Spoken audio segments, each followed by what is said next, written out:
Hello, dear viewers, and welcome back to the channel, where we meticulously peel back the layers of tradition, protocol, and sometimes profound personal drama within the hallowed halls of the British monarchy.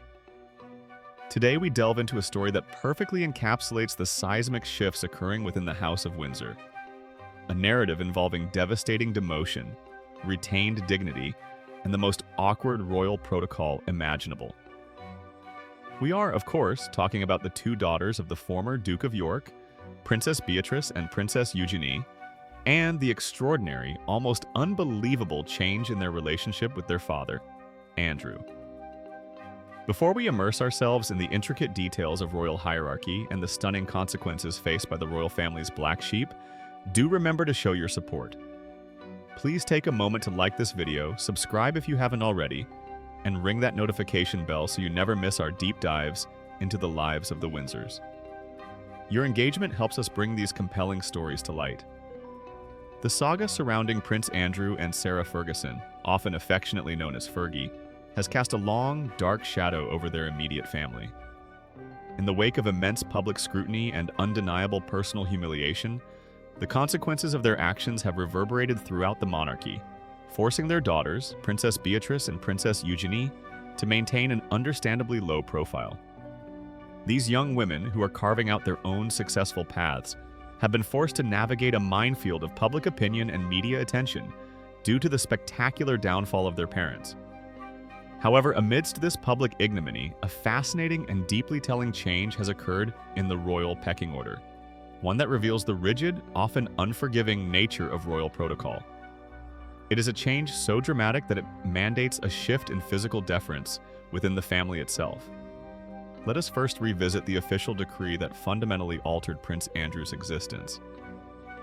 Buckingham Palace confirmed a pivotal departure, issuing a statement that irrevocably stripped him of nearly every vestige of his former life as a senior royal.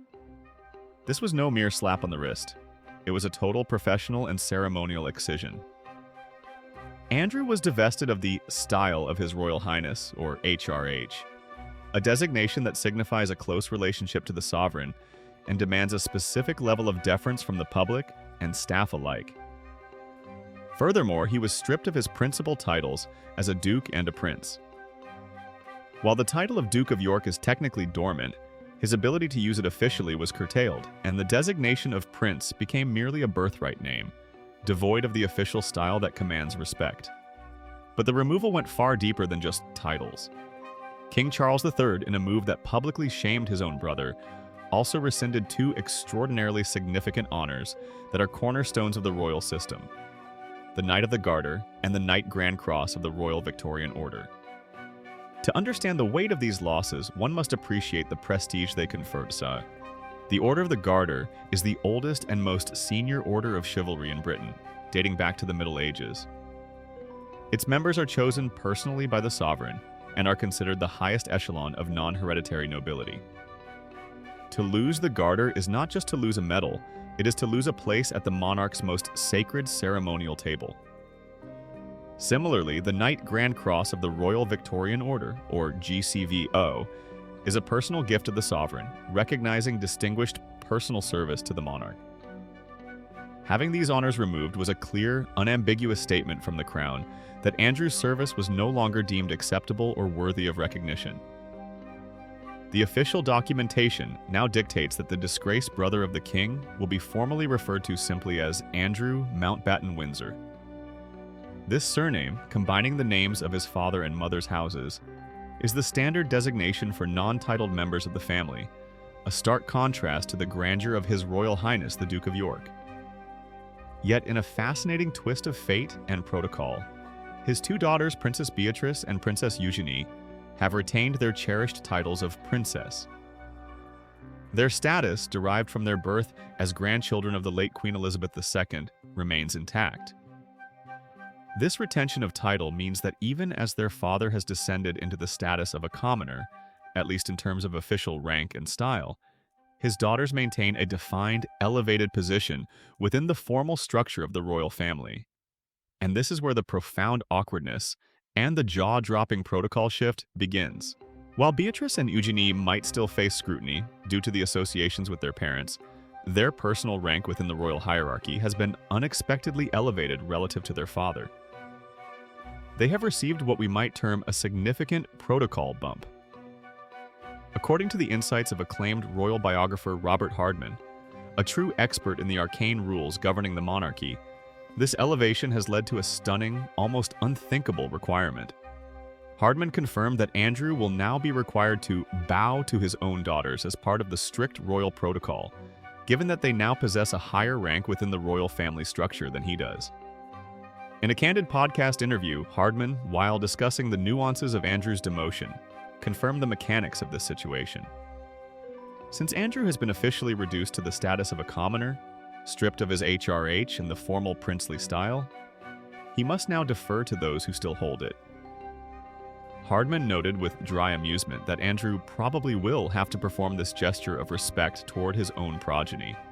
He added a crucial psychological observation, suggesting that Andrew would not perform this duty happily and is likely dreading the practical implications of his new, diminished circumstances. Imagine the scene: a man who for decades demanded the highest deference, now being compelled by ancient custom to show respect to the young women he raised. It is a striking visual metaphor for his public fall from grace. This required bow is more than just a physical gesture. It is a powerful symbolic representation of the complete reversal of fortune.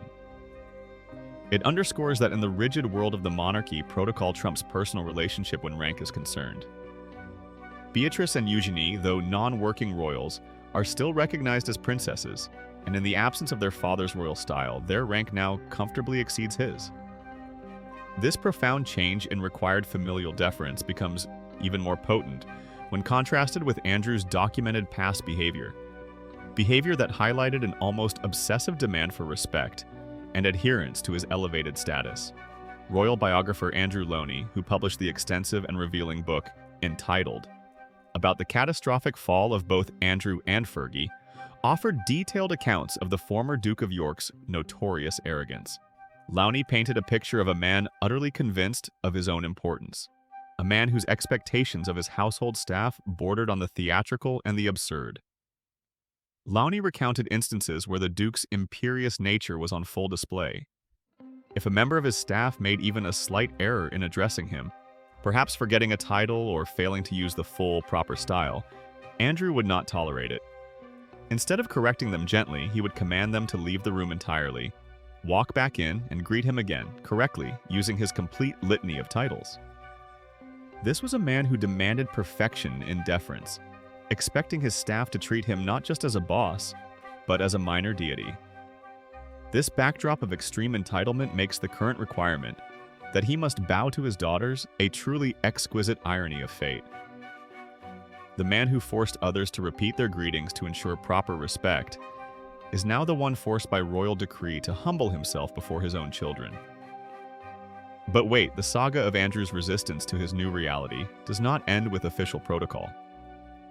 A recent report suggests that while the palace might have stripped him of his titles publicly, Andrew is fighting a deeply personal, internal war against his demotion within the confines of his own residence. A compelling and highly revealing report, published by Rob Shooter for Shooter Scoop, disclosed that despite his comprehensive fall from grace and the king's explicit decrees, Andrew is still attempting to force his household staff to call him by his former grand titles.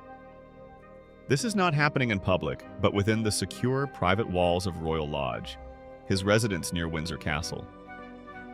An insider within the household provided shocking details to Shooter, illustrating the former Duke's complete denial of his new status. "Nothing has changed inside Royal Lodge," the source unequivocally stated. This means that within Andrew's personal sphere, the rules of King Charles III are being blatantly ignored. The source elaborated on the daily defiance. "The butler still says Your Royal Highness, and the staff still bow. Andrew's made it clear, palace rules don't apply inside his walls." This statement speaks volumes about Andrew's psychological state. He reportedly insists that his former title and style are not conditional honors bestowed by the sovereign, but rather his inherent birthright, not something the king can erase.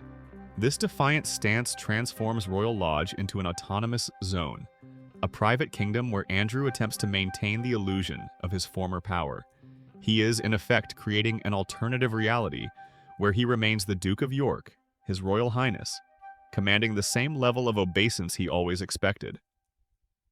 The staff, caught in this impossible position, are forced to operate under two contradictory sets of rules: the official decrees of the crown when they step outside the lodge, and the highly specific, demanding dictates of Andrew when they are inside.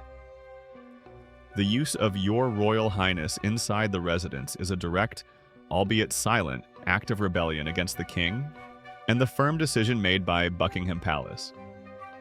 This internal resistance highlights the tremendous difficulty Andrew has in accepting his new life as Andrew Mountbatten Windsor.